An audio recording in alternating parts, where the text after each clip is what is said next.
Welcome back to another episode. I'm leaving it. I'm going to leave that because I'm so tired. Welcome back to another episode of Sitting on Jared's Deck. Today's question, did we ask for any of this?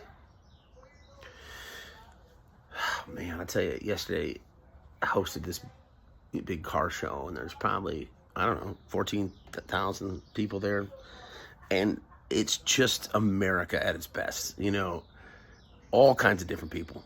You've got wealthy owners of Ferraris with their beliefs, and you've got young kids showing up with hopes of being one day a wealthy owner of a Ferrari, and you've got guys with their Trump shirts on, and you got some young dude with a Palestinian flag shirt, and you've got just people out and being, which is part of being free. You can be, and it's wonderful. And there's no one that is asked for what's happening right now. I mean, even if you take away Los Angeles, there's not one MAGA person that asked for Palantir, Peter Thiel's company, to start collecting data on us to create this one massive database on Americans. No one really wanted that. No one. And then in California, no one said the National Guard is necessary. The same president that wouldn't call the National Guard when cops are being killed and the Capitol being raided, calling the National Guard where it's not needed. And I think what really, truly no one needs is leadership that just lies all the time and outright. Before the National Guard even got to California, Trump declared that the National Guard had driven out the protesters. They weren't even there yet.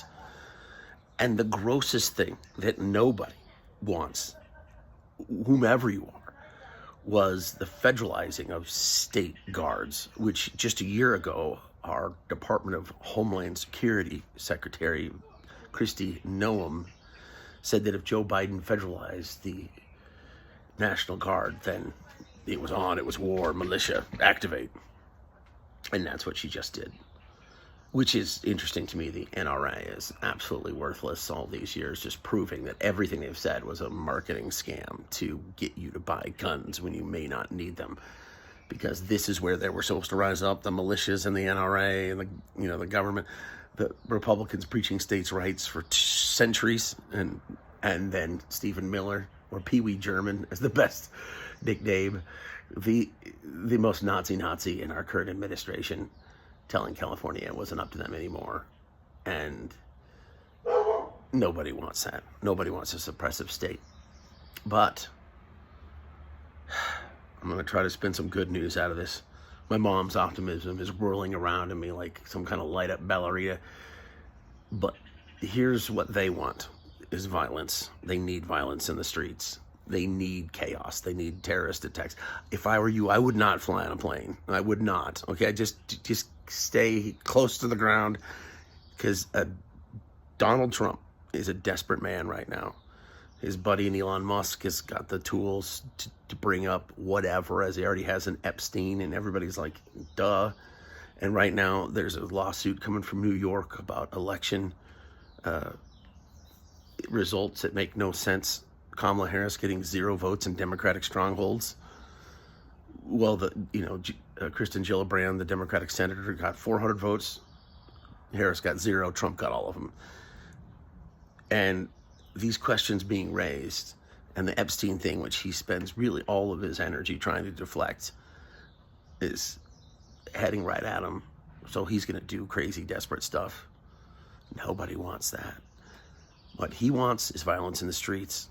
He wants dead Americans. He wants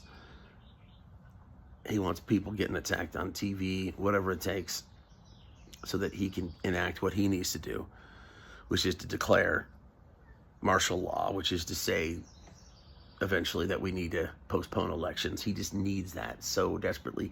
He needs our media to be focused on people getting shot with rubber bullets in the head. An Australian journalist shot in the back. Like, come on. Honestly, National Guard, I thought you'd be better than this. Military in general. I mean, how long are you going to put up with this? Being looked like a bunch of turds with Pete Hegseth and be called out to violate the constitutional rights of American citizens. But those are the questions that piss us off. And those are the questions that drive us to do what he needs, and that's violence. And what we need is what we already got. It's what we saw yesterday. Peaceful gatherings. Big mofos, peaceful gatherings.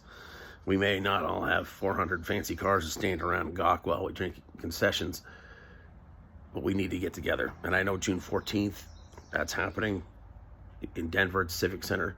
I'm going to be up in Gould at that time, so I think I'll just do my own protest if anybody wants to join me. But people are getting together. I went out the other night to my buddy's band, Brett Bullen and the team killed it. And like everybody there, no matter what they were, who they were, was feeling it. Like, it's time to get out. It's just time to be together.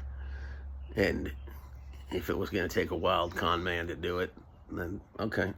There's one upside to the administration, bringing everybody together and making us super, super grateful for everything that we say we are, but often don't get to express, from the Constitution to our history, to our founding fathers, to the potential of our military, waking up and realizing that they could do a lot better.